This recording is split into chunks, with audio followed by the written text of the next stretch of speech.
administrativas y de falta de aulas no pudimos hacer las clases de lunes, de martes ni de miércoles, ¿no es cierto?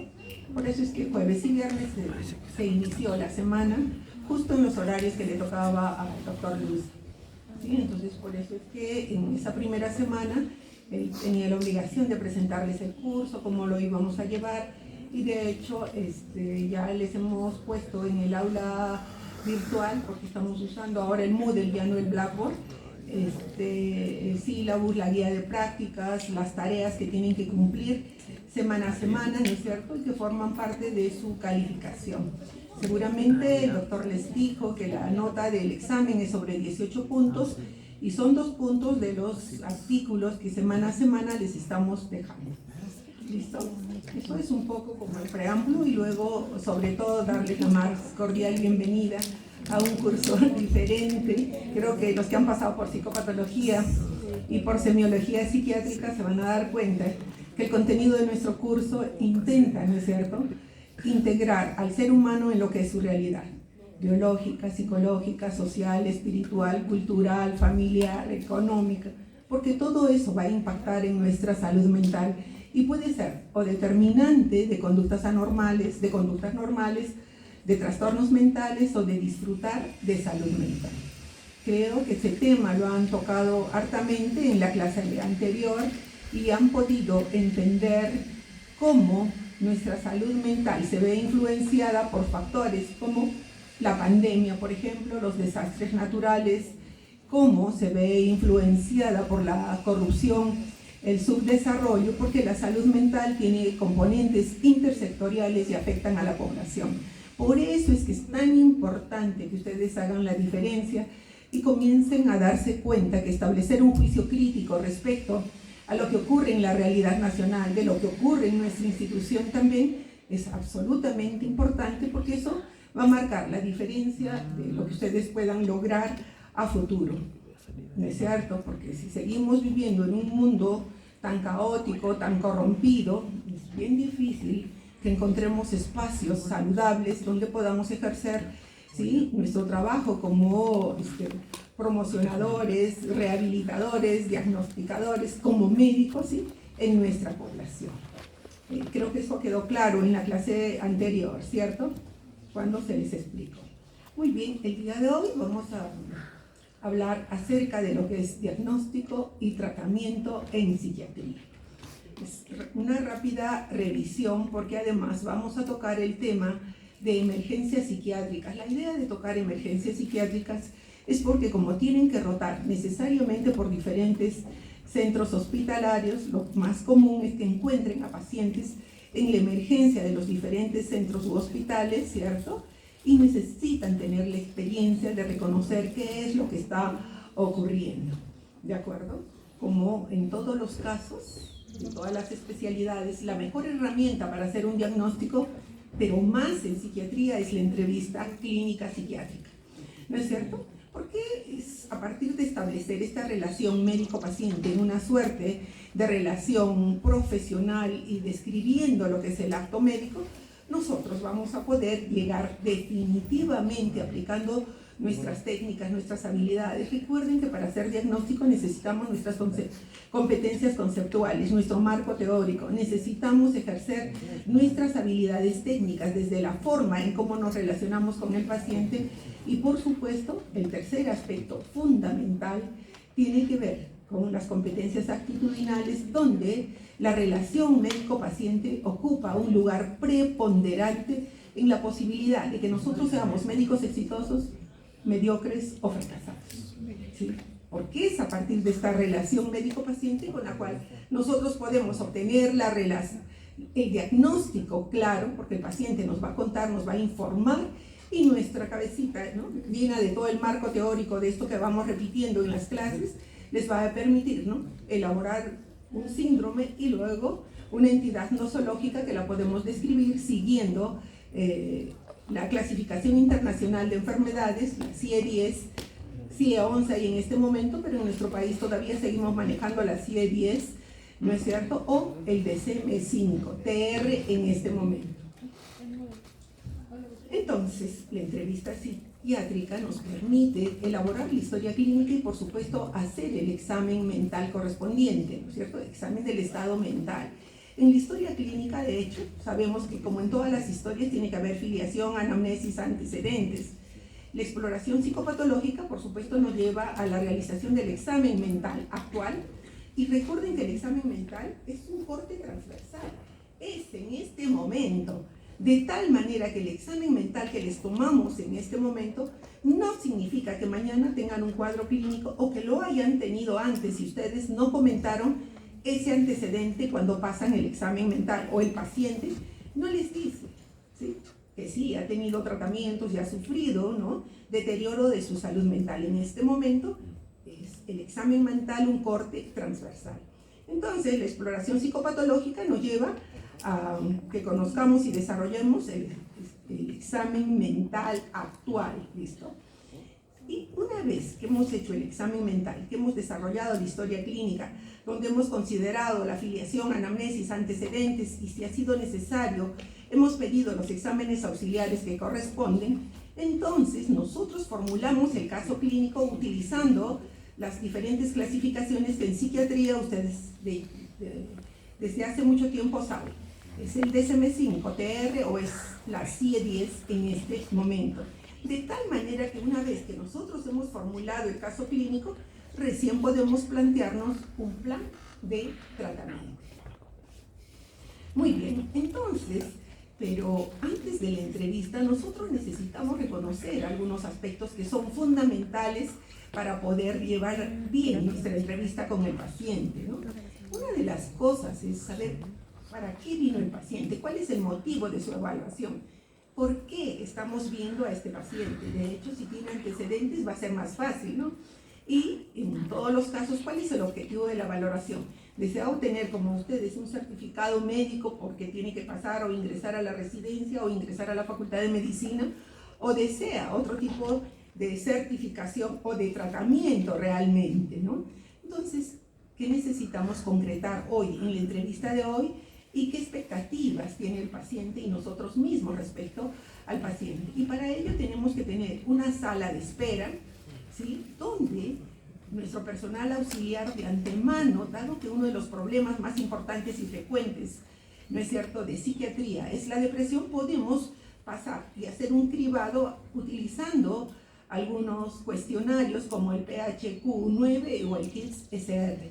Entonces, el paciente cuando ingrese a nuestra consulta ya va a tener, ¿no es cierto?, una evaluación que, como hemos dicho, es solo un tamizaje. Y si eso es la sala de espera, la sala de entrevista, donde tendríamos que evaluar a nuestros pacientes, y bueno, esto es lo ideal, ¿no? Porque recuerden que cuando vamos al seguro, los consultorios están divididos, ¿por qué? Por cortinas, ¿no es cierto? Entonces, el paciente de aquí escucha lo que dice este y el este, y todo se escucha. ¿Habrá posibilidades de privacidad? ¿Habrá posibilidades de seguridad con que el paciente nos puede decir lo que realmente necesita decirnos, ¿no? Entonces, y lo otro es que nuestra sala de entrevista tiene que ser una sala tranquila, ordenada, que no le produzca distracciones a nuestro paciente. ¿Listo? Y recuerden que la distancia, normalmente la distancia entre ser humano, entre uno y otro ser humano, debiera ser 50 centímetros. Sé que no lo tienen en este caso, ¿cierto?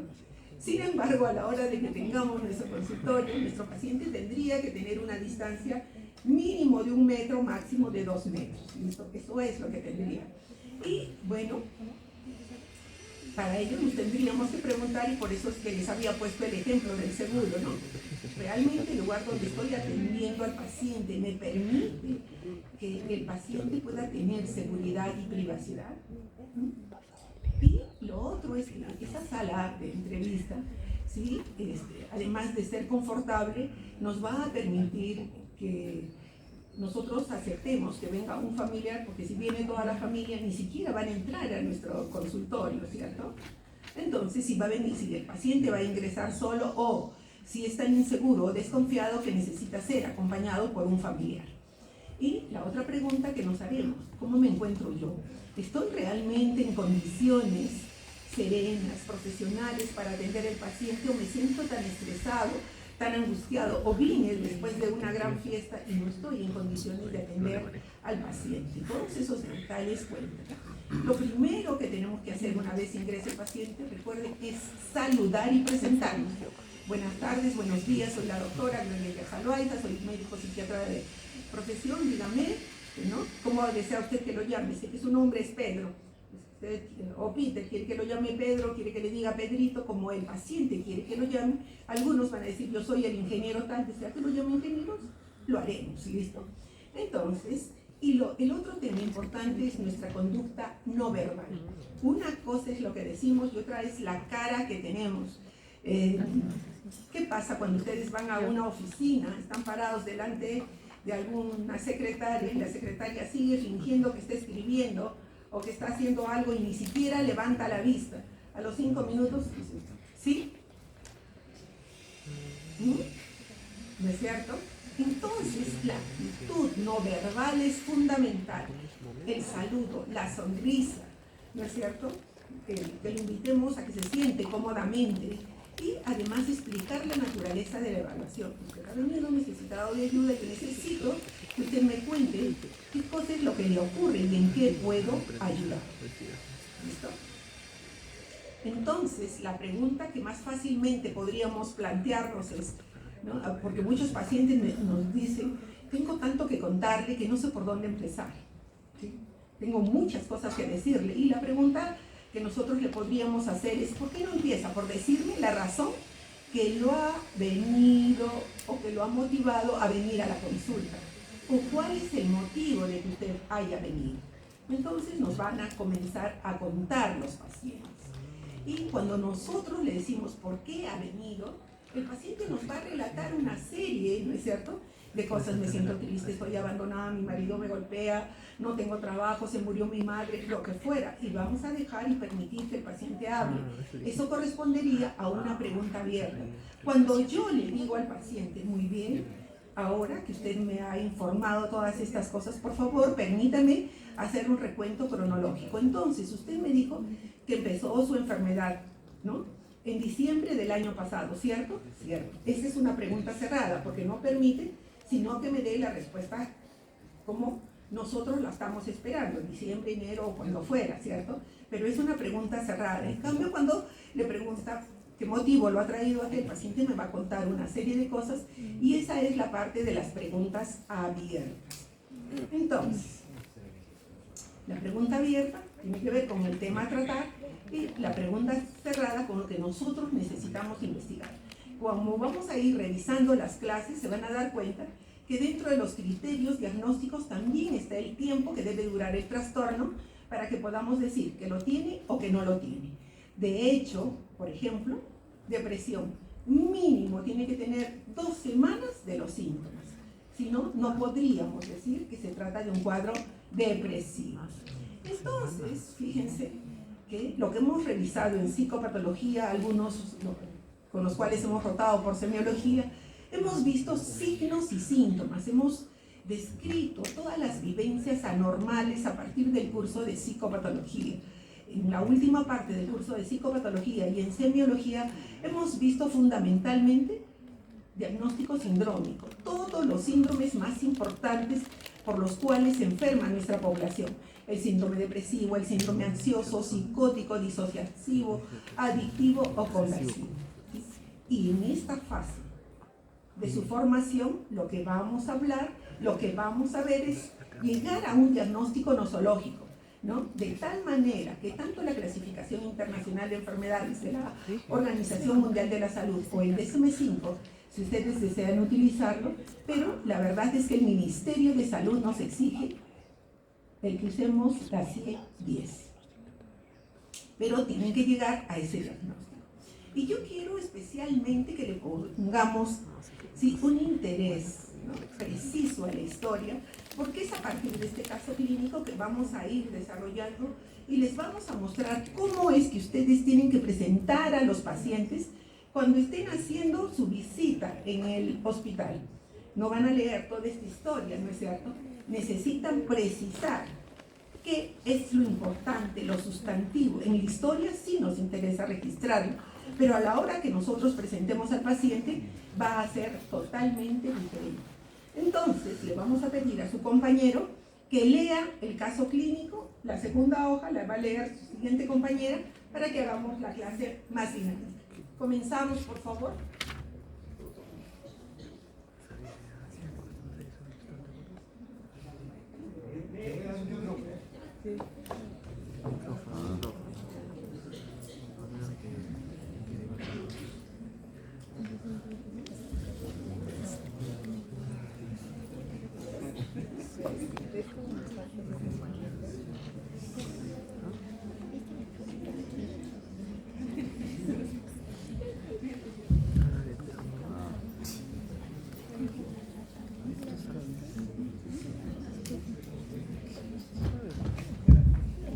Es una mujer de 45 años, casada con 2 hijos, que acude a su médico de atención primaria porque desde hace 3 semanas, tras la muerte de su madre, se encuentra muy triste. Ella no quería acudir al médico porque cree que no le va a poder solucionar su tristeza, pero su esposo ha insistido en llevarla porque le preocupa verla sufrir y culpabilizarse del fallecimiento de la madre.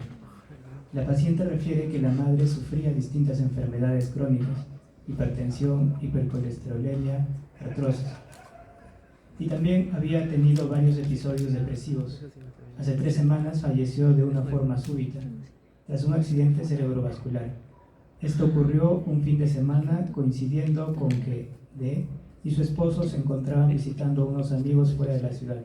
La paciente dice que si no hubiese dejado sola a su madre, seguiría viva todavía. Siguiente. Seguimos leyendo. Además de este sentimiento de culpa, la paciente duerme mal, despertándose a las 3 de la madrugada y no puede conciliar de nuevo el sueño. Tiene poco apetito y de hecho ha perdido 3 kilos en este tiempo, a pesar de estar estreñida. Se queja de un dolor continuo en el pecho que se alivia tras el llanto. No se lleva a cabo ninguna de las actividades que antes le gustaban, como salir con sus vecinos a pasear, no tiene relaciones sexuales y ha descuidado su higiene personal. Y tampoco se siente con fuerzas para llevar a cabo las tareas básicas de la casa, y las que finalmente consigue hacer le suponen un gran esfuerzo. Ha verbalizado que desearía morirse, aunque niega tener planes para suicidarse. Dice estar triste y desesperada la mayor parte de los días. Entre sus antecedentes familiares destaca que la madre ha tenido varios episodios depresivos. Siguiente. La paciente nació en Madrid y es la mayor de 3 hermanos. Su padre falleció de manera accidental cuando ella tenía 13 años. Aquello hizo que se sintiera muy unida a su madre porque entre las dos sacaron a la familia adelante. A los 28 años se casó y ha tenido 2 hijos que siguen estudiando en la universidad. Su esposo es empleado de una entidad bancaria. Ella se considera una mujer muy obsesionada con la limpieza y el orden y bastante dependiente de su madre, ya que al quedarme sin padre me uní muy estrechamente a mi madre.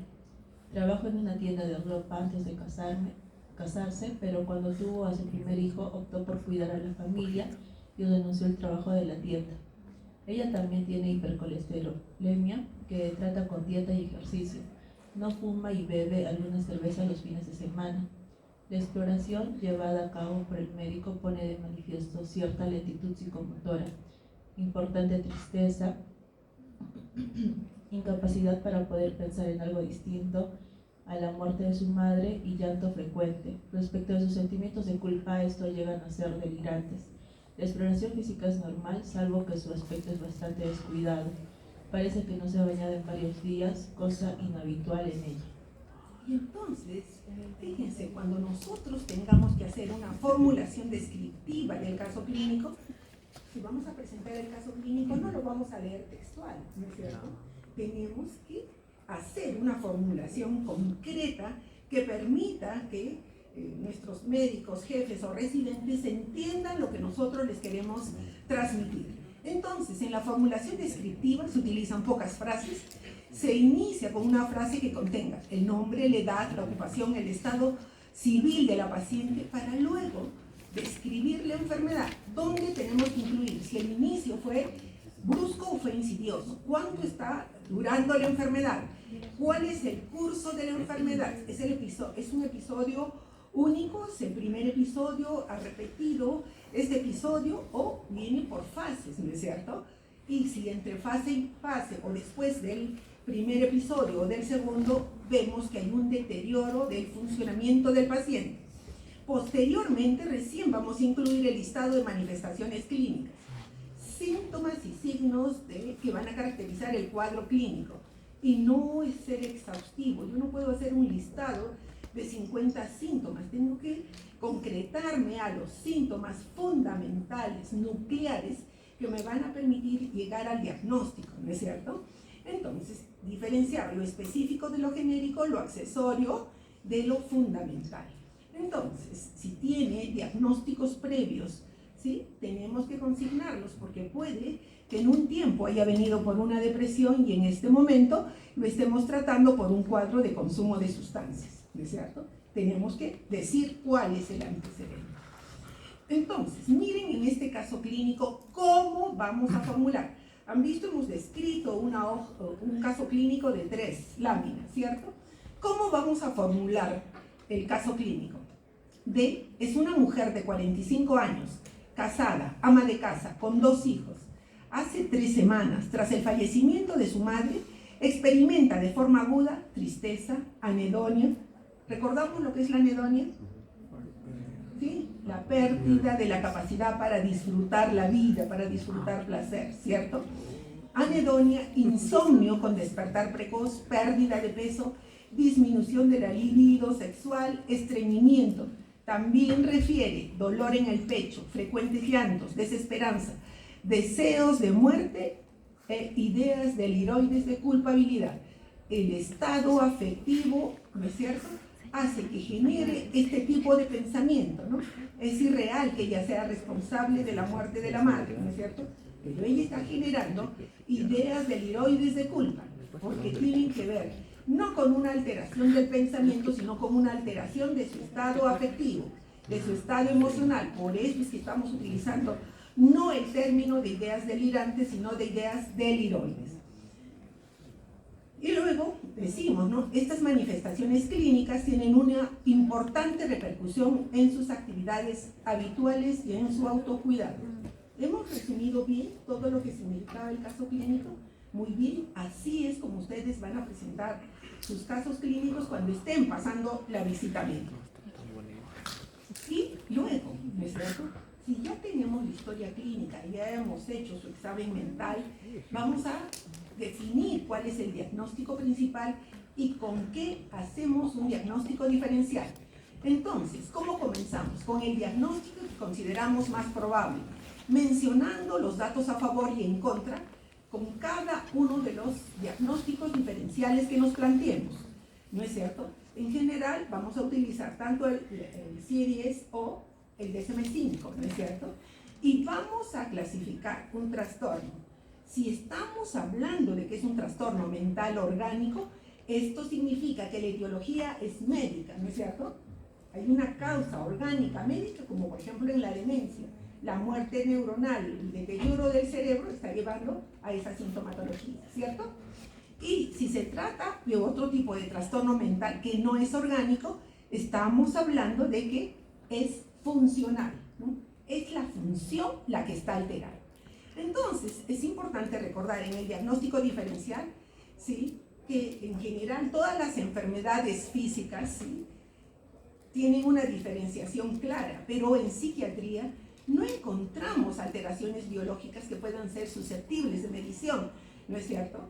Entonces, llegamos al diagnóstico por exclusión de las causas orgánicas y los diagnósticos más relevantes jerárquicamente son el síndrome de dependencia a sustancias psicoactivas, los trastornos afectivos, los trastornos psicóticos y los trastornos de ansiedad. Jerárquicamente es así como los vamos a presentar. Y cuando hablamos del diagnóstico principal y diferencial, ¿qué diagnóstico podríamos haber hecho en este paciente? ¿Cuál es el diagnóstico? Depresión, ¿cierto? Eso es el diagnóstico. Entonces, nosotros le estamos poniendo como diagnóstico principal episodio depresivo grave, porque no nos ha dicho que tiene otro antecedente de depresión, ¿no es cierto?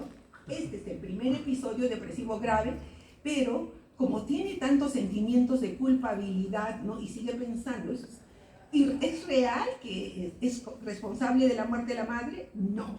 Por eso hemos dicho que se trata de una idea deliroide, ¿sí? Se ha perdido el juicio de la realidad por razones afectivas. Entonces, por eso nos estamos planteando, es un episodio depresivo grave con síntomas psicóticos, codificado en la CIE-10 como un F32.3, con sintomatología típica de un cuadro depresivo, que acontece tras el fallecimiento de un familiar, que además presenta ideación autolítica e ideas deliroides de contenido de culpa, ¿no es cierto? Ese va a ser el diagnóstico. ¿Con qué hacemos el diagnóstico diferencial? Con un trastorno afectivo bipolar, episodio actual depresivo grave con síntomas psicóticos, codificado en la CIE-10 sería un F31.5, pero si bien tiene ideas deliroides que nos harían pensar en este diagnóstico, sin embargo en la historia no hemos podido identificar que hubieran habido otros episodios ni de hipomanía ni de manía, ¿no es cierto?, que nos ubicarían en un trastorno bipolar. Podríamos hacer también, por los dolores en el pecho que nos ha manifestado la paciente, ¿no es cierto?, en la historia, hacer un diagnóstico de angina de pecho, que es codificado como una I20.0. La distribución del dolor torácico es más característico de la sintomatología ansiosa que de patología cardíaca. Aunque es alejado, siempre es recomendable descartar, ¿cierto? Muy bien, entonces la clasificación de los trastornos mentales, como ustedes han visto, ¿sí? Vamos a clasificarlos nosológicamente utilizando la CIE-10 y el DSM-5. En este momento, en el mundo, ya se está utilizando la CIE-11 y también el DSM-5-TR. En nuestra realidad todavía seguimos con el CIE-10 y el DSM-5. Muy bien, entonces, ¿qué dice la CIE-10? Si ustedes pueden ver, la clasificación internacional de enfermedades en general de la Organización Mundial de la Salud, clasifica todos los trastornos de todas las especialidades. A cada una de las especialidades le pone una letra, ¿no es cierto?, y luego un dígito y un subdígito, digamos, ¿no es cierto?, para describir las categorías específicas de cada trastorno. En el caso de los trastornos mentales, la letra es la F, ¿no es cierto?, y seguidamente de un dígito que denota las 10 clases principales que describe la CIE, 10, ¿no es cierto?, y un segundo y tercer dígito identifican categorías más específicas. Estas son las categorías que nos diagnostican o que podemos diagnosticar utilizando las CIE-10. En cambio, el DSM-5, como ustedes pueden ver, tiene 22 secciones de trastornos psiquiátricos, ¿no? Entonces ellos han sacado y han separado muchos cuadros. Antes, en el capítulo grande de ansiedad, teníamos trastorno de ansiedad generalizada, trastorno de pánico, fobia social, fobia específica, trastorno de estrés postraumático, trastorno obsesivo compulsivo, ¿no es cierto?, trastorno de pánico, en un capitulazo grande. El DSM-5 ha retirado varios de esos trastornos y los ha considerado una categoría aparte. ¿Listo? Entonces, esto es para que lo vean. Si seguimos haciendo, ¿sí?, la formulación psiquiátrica del caso clínico, ¿sí?, nuestra propuesta, que es lo que queremos que ustedes logren, es que no utilicemos solamente el modelo médico de enfermedad, porque no termina de describirnos toda la patología y todas las necesidades de atención que tienen nuestros pacientes. Por eso es que la sugerencia es que ustedes utilicen el modelo biopsicosocial, al cual lo podemos dividir en factores predisponentes, precipitantes y de mantenimiento, y a su vez en factores biológicos, psicológicos y sociales. Entonces, si podemos describir, no vamos a leerlo todo, ustedes lo van a leer, por ejemplo, desde la perspectiva, ¿no es cierto?, de los factores biológicos, diríamos que los predisponentes serían la genética. Quiero que recuerden que nosotros no solamente le damos las características físicas, los ojos de la mamá, la boca de la abuela, la sonrisa del padre, también heredamos características emocionales, ¿cierto? Entonces, está la genética, el sufrimiento intrauterino, el nacer con un bajo, ¿no es cierto?, el que nuestra madre haya sufrido de gran depresión estando embarazada, los traumas del parto y del periparto, ¿cierto?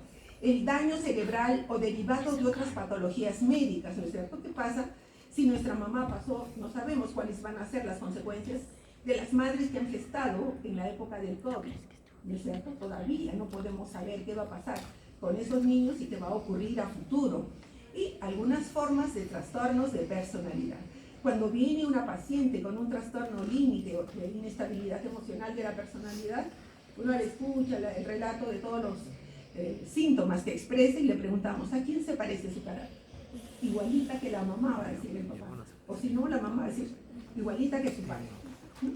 En la forma de controlar y manejar sus emociones.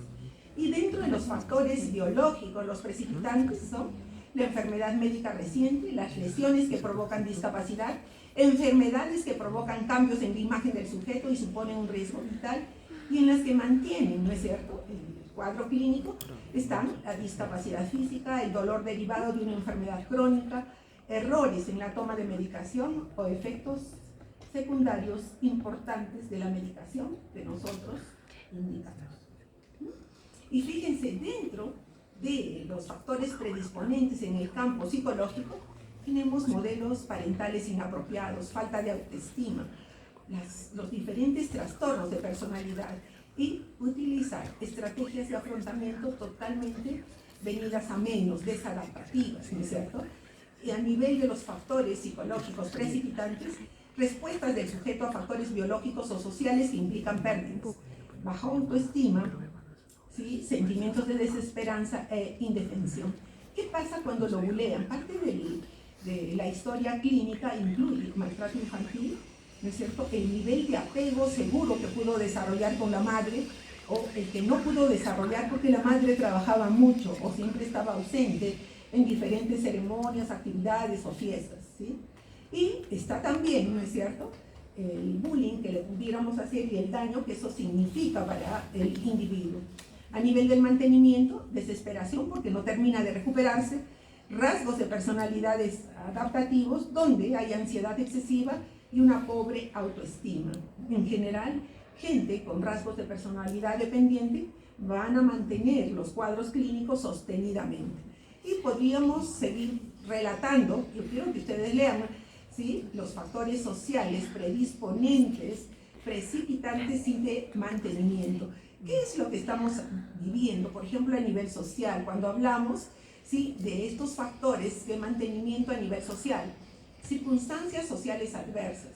No es lo que estamos viviendo, la realidad política de nuestro país, la corrupción, el miedo a salir libremente por las calles, por el temor que tenemos que alguien nos asalte, nos robe, ¿sí?, la falta de apoyo social efectivo, porque podemos ir y quejarnos a un policía y no sabemos si realmente es un policía decente o es miembro de la mafia, o cuando terminamos llegando al Poder Judicial tenemos jueces corruptos y jueces cobardes, ¿no es cierto?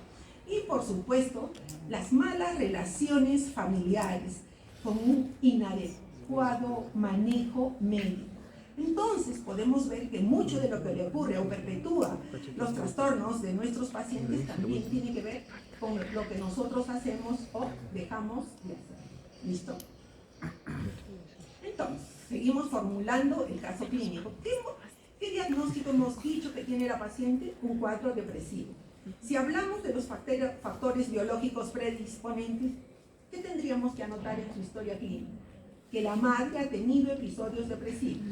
Y a nivel de los factores precipitantes, ¿no?, el tiempo de enfermedad de la madre y los diferentes cuadros que ella ha tenido que, ¿no es cierto?, manejar, acompañando a su madre. Dentro de los factores psicológicos predisponentes, tenemos la pérdida del padre.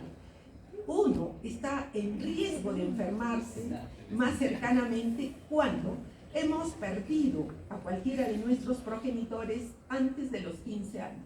Allí eso se convierte en un hándicap, en una posibilidad mayor de hacer cualquier tipo de trastorno. Y en este caso, ella ha tenido que enfrentar el fallecimiento del padre durante la adolescencia y sus rasgos de personalidad, ¿no es cierto?, en este campo psicológico, con predominio de la obsesividad y la dependencia de la madre. Dentro de los factores precipitantes estaría la incapacidad para afrontar la ambivalencia de la relación con la madre. De hecho, estar todo el tiempo atendiendo a la madre le debe haber resultado difícil. Y luego, cuando se fue, comenzó a desarrollar y no pudo estar presente durante la muerte de su madre, le hizo generar los sentimientos de culpa. Entonces, también que nos había dicho la paciente que tenía pensamientos de muerte, ¿cierto? Entonces, si validamos y valoramos y hacemos la formulación del caso, decimos, hay riesgo suicida, ha habido ejercicio de violencia, y respecto al riesgo suicida se indicará la existencia de autolesiones y tentativas de suicidio, así como los factores que pueden aumentar o disminuir el riesgo suicida. El solo pensar es ya entrar, ¿no es cierto?, en un campo que nosotros no lo pensamos. ¿Alguna vez ustedes han pensado, mejor me muero? No, ¿no es cierto? Ojalá que me muera de Franco. ¿Se acuerdan que en España hubo una guerra civil y Franco fue un dictador que estuvo muchos años en España? Entonces los que querían protestar comenzaron a pintar en las paredes, la policía, ¿no?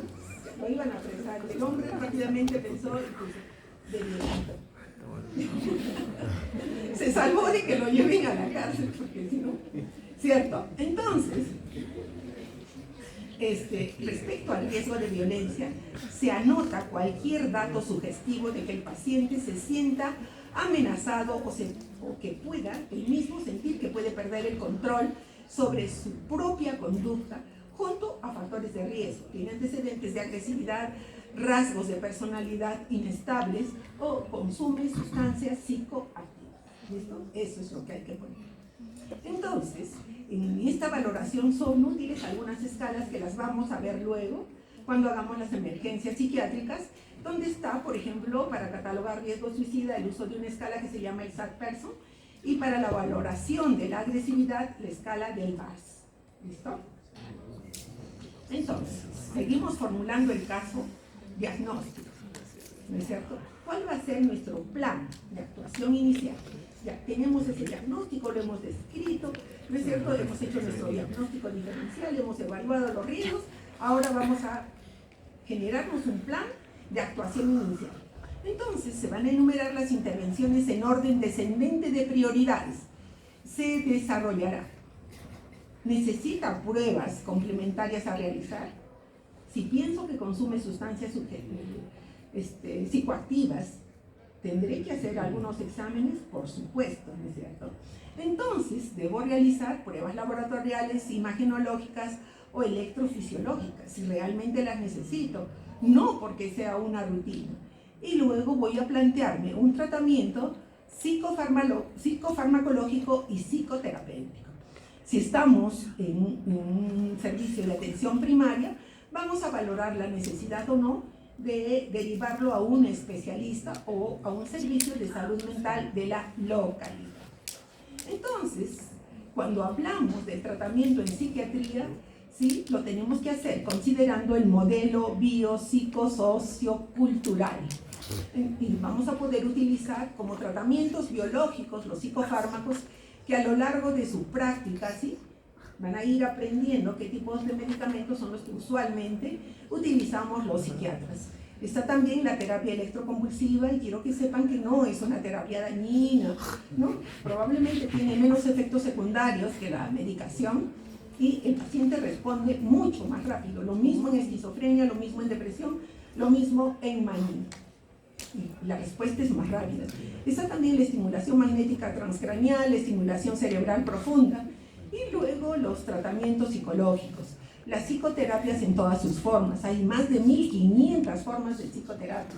Lo más usado en nuestro país y realmente en el mundo es la terapia cognitivo-conductual, la terapia racional, emotiva, conductual, y hay alguna gente que todavía sigue la escuela psicoanalítica, pero modificada altamente porque va a llevar mucho tiempo, y si yo tengo que evaluar el sufrimiento del paciente y esto me va a llevar un año versus que en 15 días o en un mes el paciente esté mejor, la respuesta nuestra va a ser obvia, ¿no es cierto? Sin que eso signifique que dejemos de utilizar la psicoterapia. También vamos a utilizar tratamientos sociales como son la terapia de familia y tratamientos culturales. Hay mucha gente. Yo quiero comentarles que cuando estuve trabajando en el hospital militar, un día vino un soldadito que estaba sirviendo en Locumba. ¿Qué pasó? El capitán les dijo, porque Locumba es un fuerte, están las residencias, las casas de los oficiales, de los técnicos, de los soldaditos, y también está el cuartel. Entonces un día el capitán les dijo, por favor, tráiganme el televisor de mi casa a la oficina, porque me voy a quedar a trabajar tarde y quiero no sé qué mirar, algo. Entonces, 2 soldaditos, 3 llevaron el televisor de la casa del oficial a su oficina. Pero en eso que llevaban, como era noche y es oscuro, ¿no? Él dice que vio una luz y que esa luz era el maligno. Y que como era el maligno, a partir de eso, él comenzó a sentir mal, le dolía el estómago, le dolía la cabeza, no podía estar tranquilo. El médico del fuerte lo revisó y le dijo, pero míralo, le puso todo lo que tenía que poner y él seguía quejándose de que estaba mal. Entonces lo trasladaron a Tacna. Y cuando lo trasladaron a Tacna, también lo vio un especialista, pero le dijo, no tienes nada, que no se puede. Pero me parece que no fue escuchado lo suficiente. Como no mejoró en Tacna, nos lo trajeron a Arequipa. Entonces, cuando yo lo escuchaba y me comenzó a contar todo eso, ¿sí? Y además ya vino con su papá y me dijo, doctora, yo también he servido al país en Locumba. Yo sé que eso es oscuro, yo sé que eso puede haber pasado y mi hijo se ha enfermado de susto. Déjeme, yo lo había iniciado ya un tratamiento, déjeme que me lo lleve a Puno, voy a hacerle una curación y él va a regresar bien. ¿Sí? Usaba su tratamiento, se fue a su curación a Puno y también es cierto que regresó bien. Porque es el aspecto cultural, ¿no es cierto?, que tenemos que respetar. Igual él ha seguido usando su medicación. Entonces, chicos, cuando nosotros estemos recetando algo a nuestros pacientes, ¿sí?, nosotros tenemos que utilizar la experiencia, ¿no es cierto?, que mayor evidencia científica tenga. Por tanto, si la evidencia de mayor nivel es aquella llevada por los metaanálisis, las revisiones sistemáticas, porque la experiencia, el experto, lo que hacemos en la vida cotidiana, no tiene la contraparte de los estudios, ¿no es cierto?, que han revisado, ¿sí?, montones de casos y montones de trabajo, y de tal manera que nosotros podamos ayudar mejor a nuestros pacientes. Y muy bien, vamos a empezar la segunda parte de la clase, que es, por supuesto, lo que son las emergencias psiquiátricas. ¿Listo? Entonces, por favor, lee qué decía Séneca. Tengo que admitir que soy un suicida fracasado. La última autoridad sobre Tengo que admitir que soy un suicida fracasado. Séneca, la última autoridad sobre el tema. Recalcó con desdén que siempre hay salida y esta se encuentra en todas partes. Cada barranco y río, cada rama de cada árbol, cada vena de tu cuerpo te hará libre. Sin embargo, a pesar de todo eso, yo nunca lo hice. El mismo Muy bien. Entonces, aquí vamos a llamar una emergencia psiquiátrica, chicos, ¿no es cierto? Cuando por cualquier motivo se altera nuestro pensamiento, nuestras conductas, nuestros sentimientos, que eso es producto del funcionamiento de nuestro cerebro, ¿no es cierto? Sentimientos, pensamientos y conductas, que ese desorden, esa alteración de pensamiento, conducta o sentimientos va a llevar a una intervención terapéutica inmediata, ¿no es cierto? Y lo más seguro es que estas estén relacionadas a intoxicaciones, a conductas suicidas y a agitación psicomotora, a patología psicosomática, trastornos de personalidad y alteraciones del control de los impulsos. Estas obviamente se han incrementado en función de ¿qué? La situación económica del país, el nivel de violencia al que estamos sujetos, la migración no regulada. Yo creo que si desde el gobierno de PPK no se hubiera admitido que ingresen tantos venezolanos sin que se revisara sus antecedentes, no tuviéramos la vida que tenemos ahora, la cantidad de sicariato, de robos ¿no? Con tanta maldad, con perversión, ¿no es cierto? Porque no sueltas el celular y te matan de un disparo, ¿no es cierto?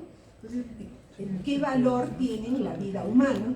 ¿Sí? Y por supuesto, esa migración no regulada y la existencia de la pandemia que ha generado y ha incrementado enormemente los casos de problemas, ¿sí?, psiquiátricos, depresión, ansiedad, trastornos de estrés postraumático, ¿no es cierto?, consumo de alcohol y sustancias, y además de eso muchas infidelidades, hogares rotos, porque gente que no estaba acostumbrada a vivir sino 5 o 7 días a la semana, de pronto comenzaron a vivir un año y medio juntos, 2 años, ¿cierto?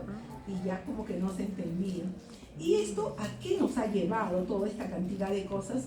A que haya una psicologización y una psiquiatrización de los problemas inherentes a la conducta humana. Si una pareja no se lleva bien, no tendrían que sentarse y ver qué cosa le conviene a la pareja y qué le conviene a la familia.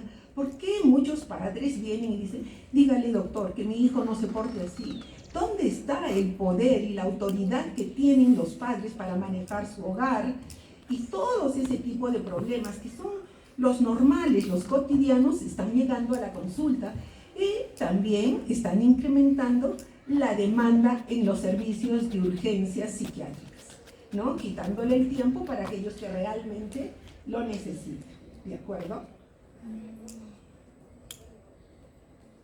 Entonces, a nivel epidemiológico tendríamos que tener en cuenta que las emergencias psiquiátricas se presentan en igual cantidad en hombres y en mujeres, un poco más en las mujeres solteras. Lo que más se presenta son un 20% de conductas suicidas, un 10% de auto o heteroagresividad, y los diagnósticos psiquiátricos más frecuentes a nivel de lo que son las emergencias psiquiátricas son los trastornos afectivos, la depresión mayor, los episodios maníacos, la exacerbación aguda dentro de un cuadro de esquizofrenia y los síndromes de dependencia al alcohol. Entonces, vamos a darnos cuenta que los servicios de urgencia psiquiátrica son la puerta de entrada a las unidades de hospitalización psiquiátrica, y fíjense que alrededor del 40% de los pacientes atendidos en la emergencia terminan siendo hospitalizados. ¿Listo? Entonces, ¿cómo evaluamos la emergencia psiquiátrica? Algunas emergencias van a venir derivadas de otros servicios, ¿no es cierto? De cualquier tipo de centro comunitario de atención en salud mental o de cualquier tipo de atención, ¿no es cierto? El paciente puede venir por sus propios medios o puede ser traído por la policía o la ambulancia, ¿no es cierto? La familia llama, le está pegando al papá, le está pegando a la mamá, está rompiendo las cosas. Va la policía o va la ambulancia, ¿no es cierto? Y los llevan al servicio de urgencias psiquiátricas. En los servicios de urgencias psiquiátricas permanentemente está el personal de enfermería, las cuales van a comenzar tomando las constantes vitales, y si tiene una historia clínica antigua en el servicio va a obtenerla, ¿no es cierto? Porque ese es un antecedente importante. Entonces, se va a dar cuenta si realmente necesita, en esta suerte de triaje, una atención psiquiátrica, ¿sí? Y si ya lo ve el psiquiatra, va a determinar si realmente es una urgencia psiquiátrica o es otro tipo de emergencia que necesita consulta a otros especialistas, ¿cierto? O si lo clasifica realmente como una situación de urgencia, realizará una evaluación psiquiátrica, y si distingue que, recuerden que hay muchas agitaciones que pueden deberse a cuadros orgánicos como un delirio, un TEC, ¿no es cierto?, que requieren otro tipo de tratamiento. Por eso es que se hace una observación ampliada y se los lleva a un ambiente hospitalario. Y muy bien, quiero que veamos que cuando viene un paciente a la emergencia psiquiátrica, como mínimo debemos preguntarle y obtener la respuesta a 5 preguntas. ¿Listo? ¿Qué tipo de preguntas debe ser? Es un chico que se va a graduar a las 6:30. Me está llamando para que me acuerde, seguro. Entonces, cuando viene a la emergencia psiquiátrica, como mínimo, nosotros nos tenemos que preguntar, ¿no? 5 preguntas. 1, la primera pregunta es, en este servicio que yo tengo de emergencia, ¿Es seguro para el paciente permanecer aquí? ¿Sí? O se va a romper los vidrios o se va a entrar al baño. Yo he visto pacientes que han entrado al baño y con el pasador de sus zapatillas se han ahorcado, colgándose de la ducha o de algo así. La segunda pregunta que nos vamos a hacer, ¿es el problema orgánico? ¿Es funcional o es una combinación de ambos? La tercera pregunta es, ¿está el paciente psicótico? La cuarta pregunta que nos vamos a hacer, ¿es un paciente con conducta suicida o con conducta homicida? La quinta pregunta es, ¿hasta qué punto el paciente es capaz de cuidarse por sí mismo? Y cuando nosotros nos preguntamos si es seguro o no para el paciente permanecer en este servicio, entonces tenemos que saber si la estructura de nuestra unidad de emergencia es lo suficientemente sólida y que puede contener al paciente. Entonces, nos preguntamos, ¿el profesional tiene la disposición mental adecuada para llevar a cabo la evaluación? ¿O está tan asustado porque teme que le pegue el paciente? ¿No es cierto? ¿Tiene la capacitación adecuada en el uso de la contención no farmacológica y en la farmacológica? O sea, él tiene un equipo de 4 personas para que, si hay que contener al paciente, cada uno lo tome de un miembro, ¿no?, superior e inferior, y él mismo se encargue de la cabeza, si es que no hay otra persona, ¿no es cierto? Porque igual si mueve la cabeza pueden morderlos, ¿no es cierto?, a los demás. Por eso se tiene que preguntar, ¿no?, ¿tiene la capacitación adecuada en el uso de la contención no farmacológica? Y también tiene la capacitación para utilizar los fármacos necesarios. Entonces, con respecto a la segunda pregunta, ¿no es cierto?, ¿es el problema orgánico funcional o una combinación de ambos? ¿Cuáles son las características que indican una causa médica en un trastorno mental? ¿Sí? ¿Se inicia en horas o minutos? En general, los problemas psiquiátricos duran tiempo, ¿no es cierto? No, ni aún una psicosis aguda, ¿no?, que puede pasar en 1 o 2 días, pero en este caso el inicio es en horas o minutos y con síntomas relevantes.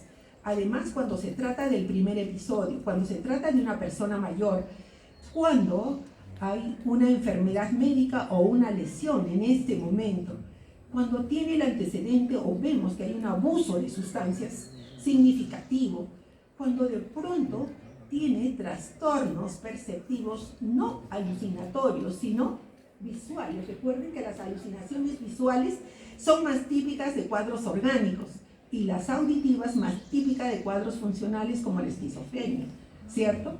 Entonces, o si tiene síntomas neurológicos como pérdida de conciencia, si viene convulsionando, si ha pasado por un traumatismo cráneoencefálico, si tiene cambios en su patrón de migrañas o de cefaleas, ¿sí?, con alteraciones visuales, estoy viendo centellas, veo cuerpos oscuros que nos puede decir el paciente, o signos clásicos del estado mental como disminución del estado de conciencia, ¿no es cierto?, disminución del estado de alerta, desorientación, alteraciones en la memoria, alteración en la concentración, de la atención, incapacidad para el cálculo con discalculia o un concretismo mental, ¿no? Entonces es una persona inteligente y de pronto su pensamiento se sume en lo concreto, no es capaz de abstraer. Otros signos del estado mental, trastornos del habla, deja de hablar o habla con habla farfullante, o no pronuncia bien las palabras, o que tiene alteraciones del movimiento o de la marcha. Y cuando tiene dificultades para, por ejemplo, hacer el dibujo del reloj en las 11 en punto, o no puede dibujar un cubo, o no puede, como lo que hay en los mini mental, ¿no?, que dibuje 2 pentágonos que se sobreponen uno sobre el otro. ¿Listo? En esos casos, nosotros tenemos que pensar que se trata de una causa médica, que hay un cuadro orgánico. ¿Listo? Y en la tercera pregunta, ¿sí?, hemos dicho, ¿el paciente es portador de un cuadro psicótico? Entonces, si estamos convencidos que el paciente es portador de un cuadro de locura, nos vamos a fijar bien en qué grado de compromiso de la realidad está el paciente. Está tan fuera de la realidad que nos dice que Superman dice que se va a tirar del 6º piso del Honorio Delgado, ¿no es cierto? ¿Sí? ¿Cómo cómo se ha comprometido su afectividad, su cognición, su nivel de regresión. Y donde hay afectación de estas áreas sin compromiso del nivel de conciencia. Quiero que se acuerden que en los cuadros funcionales como la esquizofrenia y en el trastorno bipolar, el paciente está orientado en tiempo, espacio y persona, lo que no ocurre en los trastornos orgánicos, ¿no es cierto? Entonces, si el paciente está despierto, con un nivel adecuado de conciencia, entonces se puede priorizar la intervención, ya que la entrevista psiquiátrica no va a ser fructífera, ¿no es cierto? Estoy convencido que es un cuadro psicótico, entonces mi medida va a ser tratar el cuadro psicótico, ¿no es cierto? Ese es el tema. Y cuando me pregunto, la cuarta pregunta, ¿es un paciente con conducta suicida o conducta homicida? Entonces, sí, hay intento de suicidio, conductas para suicidas, ¿no es cierto? O conducta homicida, tenemos que valorar necesariamente, ¿realmente ha querido alguna vez suicidarse? ¿Realmente desea morir? ¿Se siente tan mal que desearía hacerse daño a sí mismo? Y fíjense, 8 de cada 10 personas que consuman suicidio habían advertido de sus intenciones. Recuerdo mucho a un chico que estudiaba aquí en nuestra universidad y yo lo conocía porque atendía a su hermana que tenía un trastorno de conducta alimentario. Era hijo de un funcionario muy importante y estudiaba aquí en la Facultad de Derecho y tenían clases, digamos, como a las 8 y más o menos a las 7, así. Las llamó a sus 2 amigos más cercanos y le dijo, ¿sabes qué? Me quiero despedir de ustedes porque ya no aguanto la vida. ¿Qué tienes? ¿No? Uno lo toma en broma. ¿Qué estás diciendo? De pronto cuando se encuentran los 2 amigos, oye, ¿sabes qué? El fulano me llamó y me ha dicho eso. ¿Y no será cierto? Vamos a su casa. Se fueron a buscarlo a su casa, pero ya para entonces habían llegado los bomberos porque una empleada de otra casa se dio cuenta como él se había colgado en una escalera del patio. Y ya lo encontraron muerto. No estaba su mamá, no estaba su hermana, no estaba nadie. Entonces, los suicidas siempre avisan, a veces con mucho más anticipación, ¿no es cierto?, de que van a cometer suicidio. Entonces, tenemos que verificar antecedentes y signos y síntomas de riesgo suicidio. ¿Ha habido tentativas previas o fantasías de suicidio? El paciente cursa con ansiedad, depresión o está agotado totalmente, ¿no? Porque ya se siente que no tiene capacidad para seguir avanzando. ¿Tiene la disponibilidad de los medios para suicidarse? ¿Tiene preocupación sobre los efectos del suicidio en los miembros de la familia? Y comienza a escribir su cartita pidiendo perdón porque no quería hacerlo sufrir, pero yo no puedo vivir más, ¿no es cierto? Existe la verbalización de la ideación suicida, se lo está diciendo a un amigo, se lo está diciendo a su médico tratante a veces, si no lo tomamos en serio, o ha preparado un testamento, o bien si tenía una mascota muy querida la regala a la enamorada o a un amigo, si tiene un celular que apreciaba mucho también se lo regala al hermano. Se está despidiendo, ¿no es cierto? Entonces, asume una resignación tras una depresión agitada. Si está cursando con una crisis vital cercana, como un duelo o una intervención quirúrgica inminente, ¿sí? Entonces van a hacerle, qué sé yo, una resección de un tumor, o pasó por la muerte de un amigo o de un familiar muy cercano. También ocurrió aquí en nuestra universidad que se suicidó también, igual, un chico de derecho. Al año de su fallecimiento, su amigo cercano también se suicidó. Por eso, la fecha de los duelos es sumamente importante. Antecedentes familiares de suicidio, no porque se herede el suicidio como tal, sino la impulsividad para cometer suicidio. ¿Listo? Pesimismo o desesperanza generalizada. Muy bien. Entonces, y la quinta pregunta, ¿no es cierto? ¿Hasta qué punto es capaz el paciente de cuidar de sí mismo? Entonces, en pacientes violentos, ¿sí?, el objetivo de la entrevista es determinar por qué está siendo violento.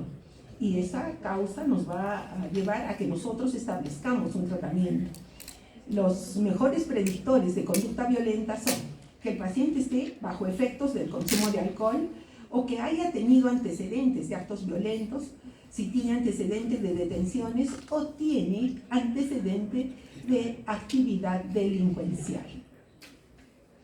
La evaluación y predicción de la conducta violenta nos va a llevar a evaluar los signos de violencia inminente.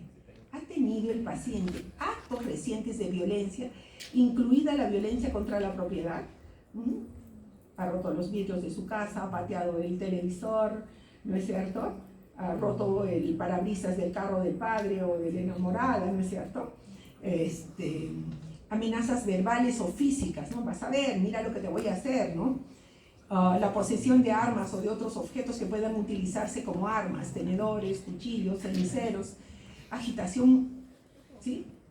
Psicomotriz progresiva, intoxicación por alcohol o drogas, ideación persecutoria en pacientes psicóticos. El paciente psicótico de por sí no es que sea agresivo, son las alteraciones de su pensamiento o las alucinaciones que le dicen, te van a matar, escápate, ¿no? Defiéndete. Y por eso es que nos atacan, no porque quisieran hacernos realmente daño, ¿no? Son las alucinaciones o es la ideación persecutoria. Trastornos cerebrales orgánicos generalizados o con síntomas de afectación frontal, ¿no es cierto? Porque aquí está nuestra condición humana, recuerden, ¿no? Lo que nos permite discernir el mal, el bien, lo que nos permite tomar decisiones adecuadas. Si está afectada nuestra corteza prefrontal, lo más seguro es que seamos, ¿no?, violentos tranquilamente y sin remordimiento. Con frecuencia también con síntomas de afectación temporal, pacientes con excitación catatónica. Creo que en algún momento les comenté que en la época de la pandemia me trajeron un paciente, un hijo único, que de pronto sus papás lo vieron que se encerró 2 días en su cuarto y entonces no iba a la universidad. Entonces, oye, ¿qué tienes? No molesten. ¿Qué tiene? Y entonces su mamá entró y lo encontró totalmente desnudo al chico y entonces, ¿qué te ocurre? Ven. Comenzó a darle una paliza a la mamá, que se tuvo que bajar corriendo, salir corriendo del cuarto, y de pronto comenzó a bajar por las escaleras, ¿sí?, orinando en círculos, por todas las escaleras. Total alteración psicomotora. Entonces, cuando los padres vinieron, dijeron, es que hace unos días se ha estado juntando con chicos que no nos gustaron, creo que le han dado drogas. Esa era la opinión de los padres. Igual como en pandemia se le hizo sus pruebas, salieron todas negativas, no tenía ninguna sintomatología, se pudo ingresar al paciente, pero a los 2 días comenzó con una gripecita y cosas así. Tenía una catatonía agresiva, ¿no?, excitación catatónica cuando agredió a los padres. Bueno, la historia siguió con que, como ya comenzó con eso y todos estábamos en alerta, lo consultamos a una neumóloga, es alumna también de nuestra facultad, y dijo, no, hay que tomarle todos los exámenes, ¿no es cierto?, la ferritina, todas las pruebas que se tomaban, todas estaban alteradas, hubo que trasladarlo inmediatamente al Honorio Delgado, ¿listo? Pero esa es la historia del paciente que tuvo una excitación catatónica. Y también determinados pacientes con manía. Puede haber una exaltación eufórica del paciente, pero también puede irse por la disforia, ¿no? Y el paciente está enojado, cualquier persona que la contradiga se le va a ir encima, ¿sí?, el paciente maníaco. Determinados pacientes con depresiones agitadas, ¿sí? Hay depresiones en que el paciente está agitado, se para, se sienta, se jala las mechas, quiere pegarles a los demás, ¿sí? Pacientes con trastornos de personalidad, con tendencia y mal manejo de la ira, con tendencia a la violencia o con falta de control de impulsos. Si esta evaluación nos predice la conducta violenta, ¿cómo evaluamos el riesgo de violencia? Consideramos la ideación violenta, la intención, el plan, la posibilidad de que tenga los medios para agredir, si ha pensado en un plan para la agresión, para la violencia, y si está pidiendo o no ayuda para evitar realizarlo. Y en este caso tenemos que considerar los aspectos epidemiológicos del paciente. Si es varón, si tiene una edad entre los 15 y los 24, ¿no es cierto?, y si tiene una situación socioeconómica baja, si poco apoyo social es el con el que cuenta, eso nos dice que el riesgo de violencia es alto. Y más si tuviéramos el antecedente de que hay una discapacidad intelectual leve o moderada, es posible que no tenga la conciencia, ¿no es cierto?, clara para discernir el bien y el mal y podría ejercer violencia. Considerar los antecedentes del paciente, actos disociales, bajo control de impulso, por ejemplo, que se dedique al juego, a todos los tipos de juego que describen una ludopatía, cuando ha habido antecedente de intentos de suicidio o cuando se hacen autolesiones, ¿listo? Si consume sustancias y, por supuesto, considerar factores estresantes explícitos, por ejemplo, que haya ido a la casa y la mujer le dijo, no te quiero ver más, se acabó la relación. O al revés, que el hombre le diga, no te quiero más en mi vida, ¿no? Desaparece, no sé por qué, me encontré contigo, ¿no es cierto? Y entonces ese conflicto conyugal donde pudiera haber una pérdida real o simbólica puede llevar al ejercicio de violencia, ¿sí? Hace unos días vino una paciente que me dijo, yo nunca supe porque ella recibió una paliza descomunal en su misma casa, ¿no? Entonces pensaron que eran unos ladrones porque le habían robado cosas, pero al tiempo se estableció que fue una amiga cariñosa, un amante del marido que vino para darle una paliza en su propia casa, casi se muere. Miren, este tipo de violencia que se puede ejercer. Entonces, ¿cuál sería la estrategia general para que nosotros podamos estar protegidos, ¿no es cierto?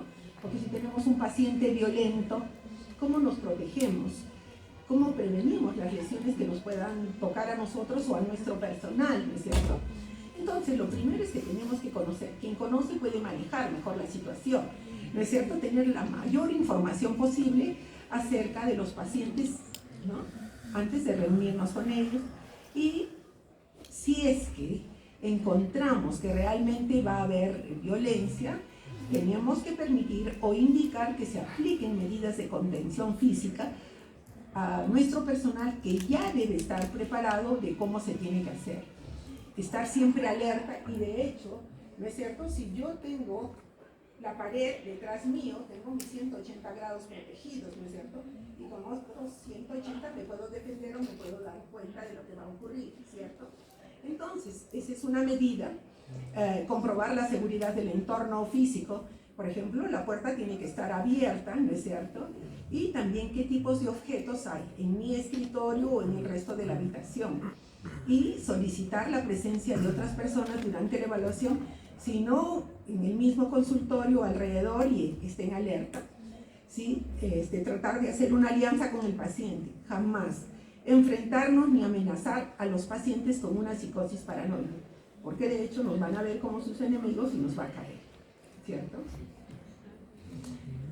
Entonces, me estoy acordando de que una vez cuando yo trabajaba en Moisés Celesi, estaba uno de los médicos que trabajaba ahí, y entonces una paciente que venía a su control estaba en la sala de espera, y de pronto él estaba conversando con un visitador médico en la sala de espera, y le dijo, sí, a ti, maldito, me has internado la otra vez, ¿no?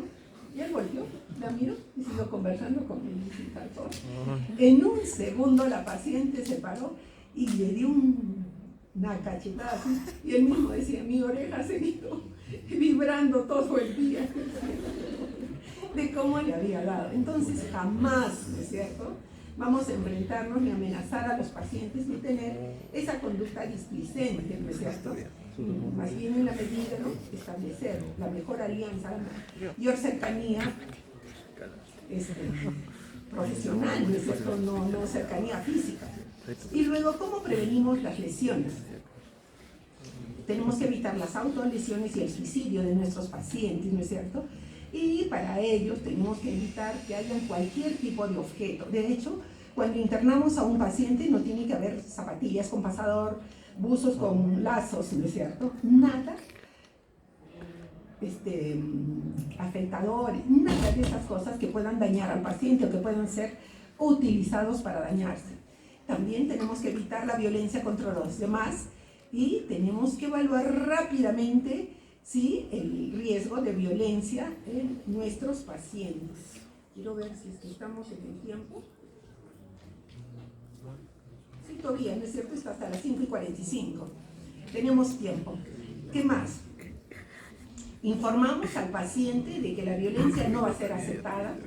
Acercarnos a, fíjense, le estamos informando al paciente de que la violencia no es aceptable. Acercarnos al paciente de forma no amenazadora, sino tranquilamente, para permitirnos tranquilizar y calmar al paciente o ayudarle a examinar la realidad, ofrecerle medicación. ¿Qué le parece si le doy, no? Esta pastilla lo va a poner más tranquilo, ¿no es cierto? Y vamos a poder conversar. ¿Sí? Informarle además que si es necesario se van a utilizar medidas de contención o que se quedará internado, tener al equipo preparado para contener al paciente y cuando el paciente esté inmovilizado, observarlo. La enfermera debiera pasar cada 15 minutos a ver cómo está. Muchos pacientes tienen una habilidad porque las amarras son de cuero, ¿no es cierto? Y tienen un ganchito de metal con lo cual se fija la cama. Pero muchos pacientes tienen una habilidad para quitarse las amarras de los pies o de las manos, ¿no es cierto? Entonces, observarlo cada 15 minutos y plantear inmediatamente cuál va a ser la estrategia de tratamiento, qué tipo de medicación, cómo lo tranquilizo y de qué manera realizamos la evaluación médica. Por supuesto, descartar trastornos mentales orgánicos y descartar la presencia de una psicosis inminente. Entonces, en este ejemplo, lo leemos, por favor, tú.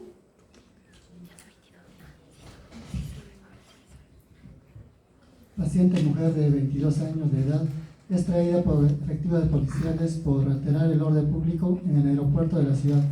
Había querido abordar un vuelo indicando que ella es la accionista mayor de una de las aerolíneas más grandes del país.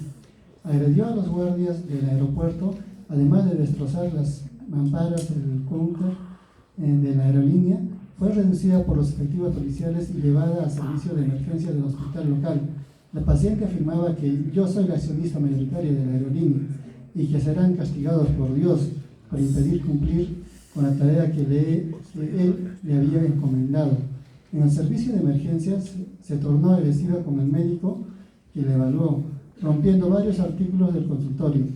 Agredió a la enfermera de guardia y inmediatamente el médico solicitó una interconsulta a psiquiatría. Muy bien, entonces estamos hablando de ¿qué? De una paciente con agitación psicomotora, ¿no es cierto?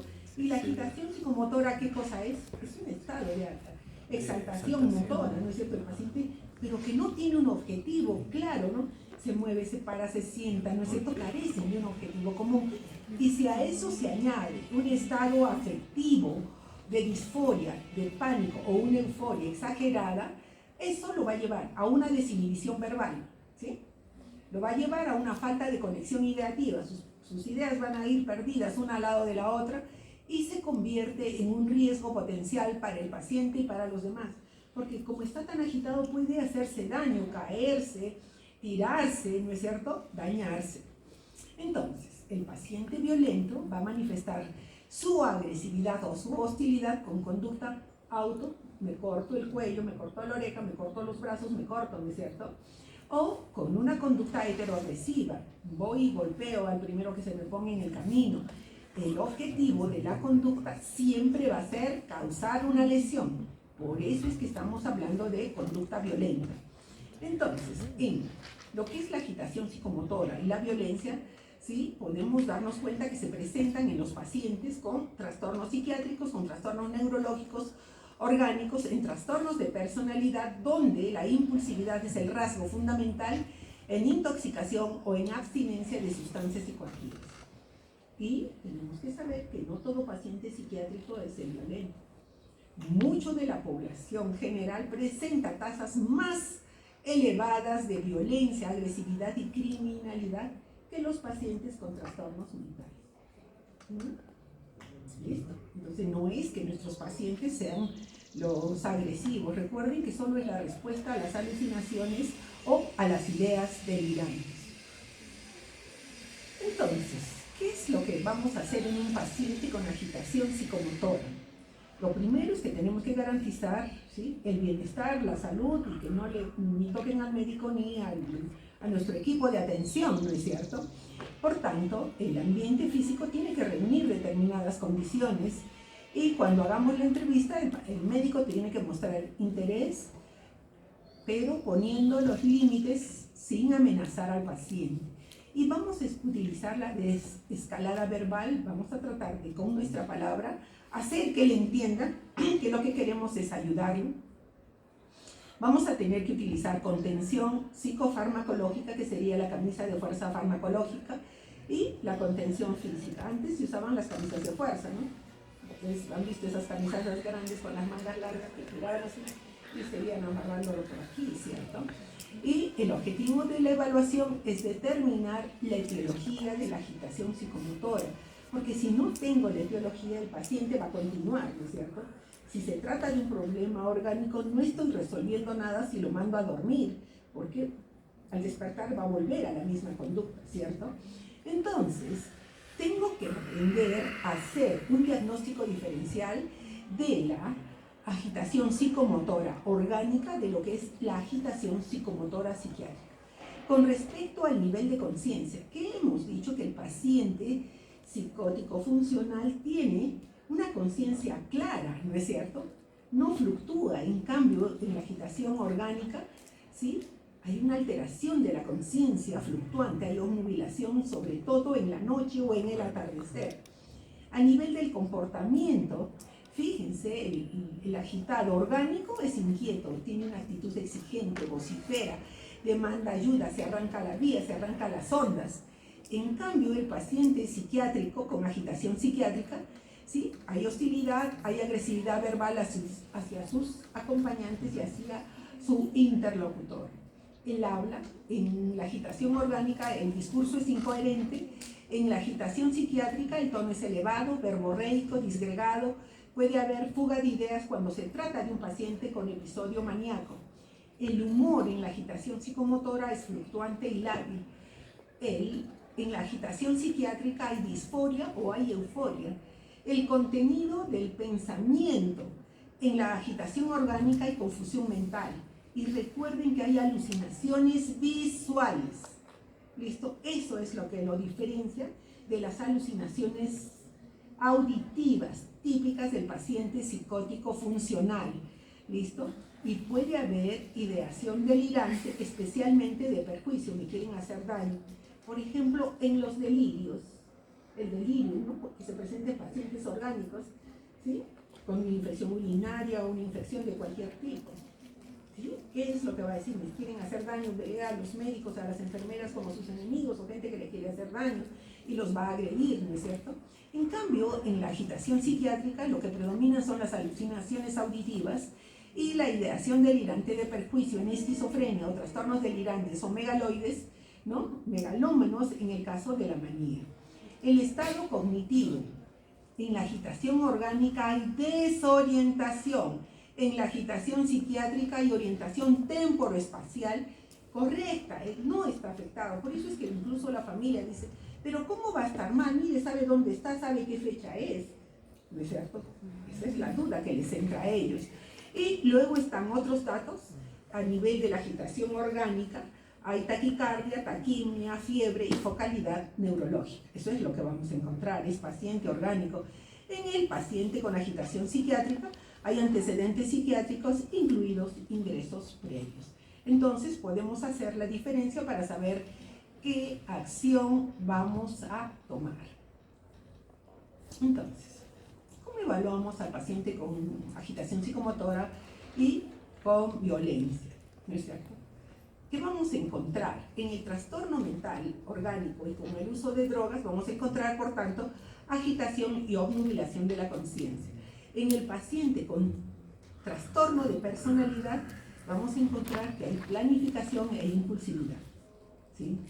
Entonces la mujer que se siente engañada o que el marido no hizo lo que quiere, tira las cosas, rompe, les pega a los hijos, pero lo ha planificado.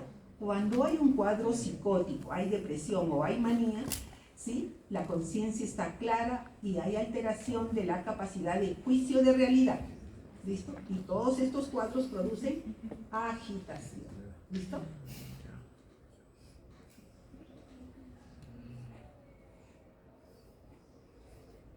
Entonces, ¿cuáles son las principales causas, ¿sí?, orgánicas de agitación psicomotora? No se preocupen, vamos a acabar en punto, porque la otra parte de la clase la vamos a dejar para el día miércoles. ¿Listo? Entonces, las principales causas orgánicas de la agitación psicomotora son la intoxicación por sustancia, la abstinencia a las sustancias y el delirium o síndrome confusional agudo, que ese es el que les hemos hablado.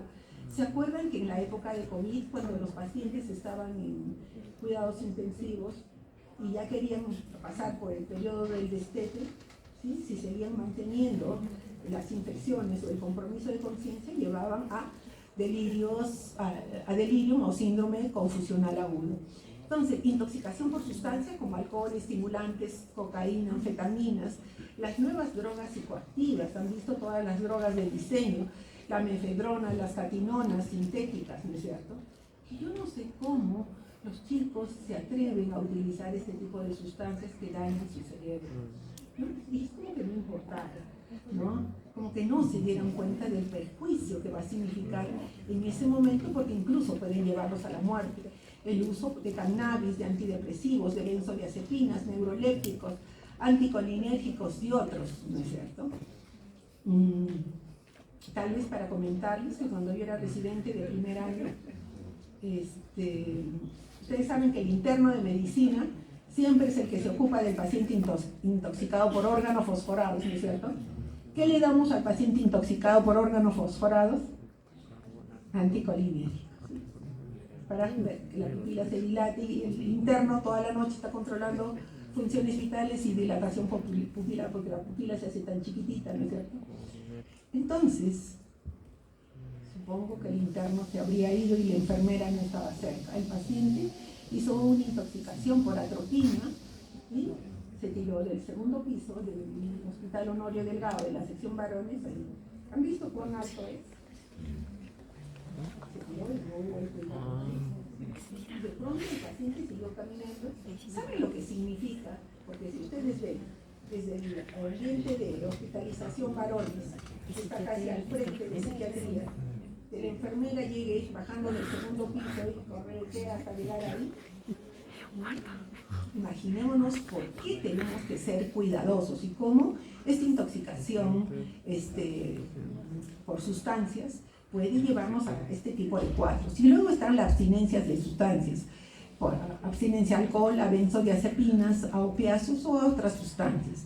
Y aquí un poco para que nunca nos olvidemos que los delirium o síndromes confusionales agudos siempre tienen una etiología orgánica, típica de las infecciones sistémicas o del sistema nervioso central, cuando hay insuficiencia respiratoria. Por eso es que lo hemos visto tanto en los casos de COVID, en insuficiencias cardíacas, hepáticas, renales, en traumatismos cráneoencefálicos, en politraumatismos, en estados posoperatorios.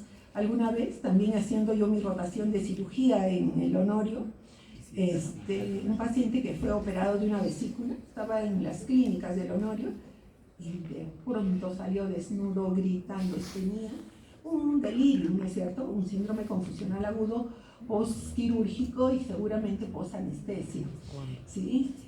Alteraciones metabólicas o iónicas, crisis parciales o estados postconvulsiones, ictus, tumores intracraneales y delirium superpuestos a cuadros de demencia. Y por supuesto, ante la sospecha de causa orgánica, como en este caso, de síndromes confusionales agudos, lo más importante es pedir una química sanguínea completa, un toxicológico en orina, y probablemente necesitemos TAC cerebral, electrocardiograma, electroencefalograma, ¿no es cierto?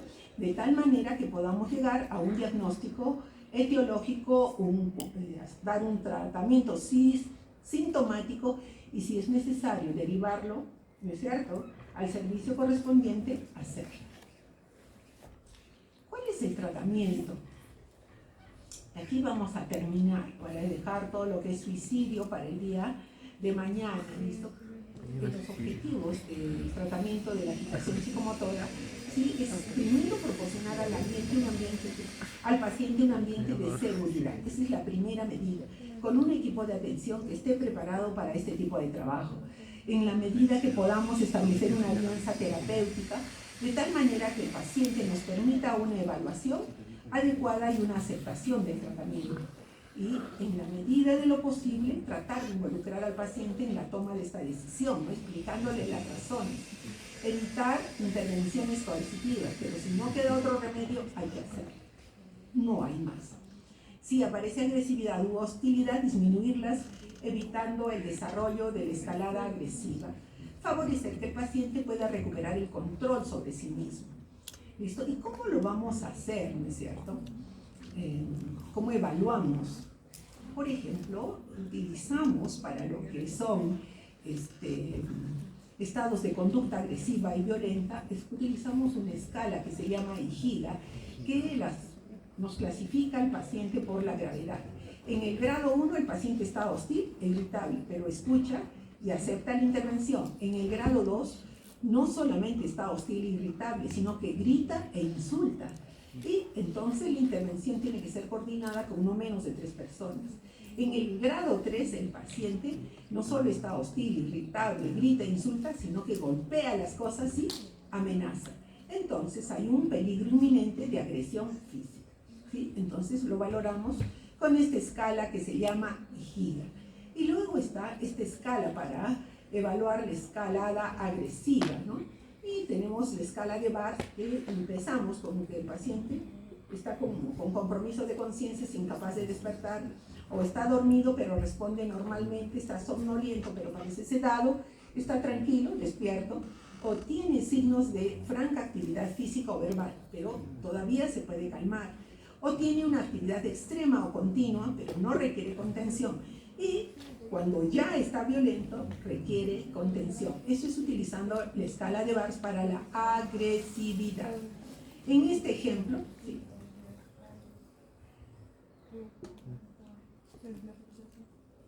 Sí. Nos quedan 5 minutitos, ¿no es cierto? Se interconsulta al psiquiatra de guardia nocturna para llevar a un hombre de 64 años en la unidad de cuidados coronarios, después de que comenzó a gritar afirmando que hombres extraños estaban en su habitación del hospital. El paciente tiene antecedentes de enfermedad arterial coronaria, multivaso, y se sometió a una cirugía de injerto de derivación de arteria coronaria hace 3 días. Él reclama que vio a varios hombres de aspecto siniestro al pie de su cama, mirándolo amenazantemente. El paciente niega haber tenido alguna experiencia inusual como esta previamente. No tiene antecedentes psiquiátricos previos. Las notas de enfermería de último turno indican que el paciente ha estado agitado e inquieto, aunque en otras ocasiones parecía estuporoso. En el examen del estado mental, el paciente está alerta y orientado en persona, lugar y espacio, pero la fecha que informa está desfasada por varios meses, además de alteraciones en focalizar su atención. Niega haber tenido alucinaciones habituales delirantes. Entonces, ¿qué tenemos que hacer en este caso? Vamos a hacer un diagnóstico, ¿no es cierto?, que está considerado en la CIE-10, pero no está considerado en el DSM-5, porque tanto violencia como agitación psicomotora los describe el DSM-5 como síntomas de otros cuadros. En cambio, la CIE-10 nos dice que para este tipo de sintomatología que involucran el estado emocional, le pone el código R45, 0 al nerviosismo, inquietud y agitación 1, irritabilidad y enojo 4, hostilidad 5, violencia 6, tensión y estado de shock emocional no especificado 7, y otros síntomas y signos que involucran el estado emocional, el R45 8. En cambio, en el DSM-5, como le hemos dicho, no lo considero. Entonces, en el paciente con tratamiento para una agitación psicomotora, evaluamos, ¿no es cierto?, el GIGA y el VARS, hostil e irritable. ¿Y qué tenemos que utilizar? Una desescalada verbal, que es la que luego la vamos a ver, y si no la vemos ahora, la vamos a ver en la siguiente clase, que sería el miércoles. Tenemos 2 minutos para que terminemos esto. ¿Listo? Y si está en el grado 2, grita, insulto, está con VARS 6, entonces no solamente utilizamos la desescalada verbal, sino que comenzamos a utilizar un tratamiento psicofarmacológico. Calmamos, pero no sedamos, porque queremos saber cuál es la etiología del cuadro. ¿Listo? Calmamos al paciente. Pero si el paciente golpea, amenaza, estamos en el grado 3, ¿no es cierto? Y en el bar 7, GIGA 3, bar 7. Entonces, ¿qué vamos a utilizar en este caso? Tratamiento psicofarmacológico. Igualmente calmamos sin sedar. Y además utilizamos contención física, sujeción física. ¿Listo? De acuerdo a cómo vemos al paciente y de acuerdo a estas escalas. Este ejemplo... si quieren que terminemos, para terminar, agitación psicomotora. Por ejemplo, un paciente que está en una sala de espera que insulta verbalmente al personal. El médico puede ofrecer una elección intuitiva. Estamos ansiosos por cuidarte y realmente queremos tratar tu dolor, pero solo podemos hacerlo si deja de usar un lenguaje tan irrespetuoso para nuestro equipo. ¿Seguirás nuestras reglas y permitirás que te cuidemos? Generalmente es mejor para implicar consecuencias en esta etapa temprana. Si el paciente igual insulta a la gente, por ejemplo, bastaría a veces la presencia del personal de seguridad, 2 de seguridad que se queden parados. Lo más seguro es que se calmen, ¿no es cierto? Porque ve que hay gente que lo puede coger, ¿sí? Puede ser la opción. O bien se le dice al paciente, siéntese y deje de gritar o no podrá quedarse en esta zona. Si se obtiene el cumplimiento, entonces puede ser apropiado mostrar un gesto positivo. Miguel, gracias por seguir las reglas. Permítame explicarle por qué no puede estar en esta área y voy a ver si puedo ayudar a acelerar su atención. A menudo, los pacientes agitados pueden desarrollar una relación positiva con alguno de los individuos en particular, una enfermera, un técnico, ¿no es cierto? Pero hay otros miembros que lo exacerban su ira. Entonces no vamos a mandar a una enfermera que lo hace enojar a tratar con el paciente, sino de repente al vigilante o al técnico de enfermería que sí se ha logrado establecer una relación más cercana con el paciente. Este es el modelo de desescalada verbal, ¿sí? Si ya tienen que irse, lo entiendo, estamos justo en el tiempo, ¿sí? ¿O prefieren que terminemos esta parte? No, ya, aquí lo dejamos, chicos, para que el miércoles terminemos esto. Nos hemos quedado en el resumen de la lámina 45.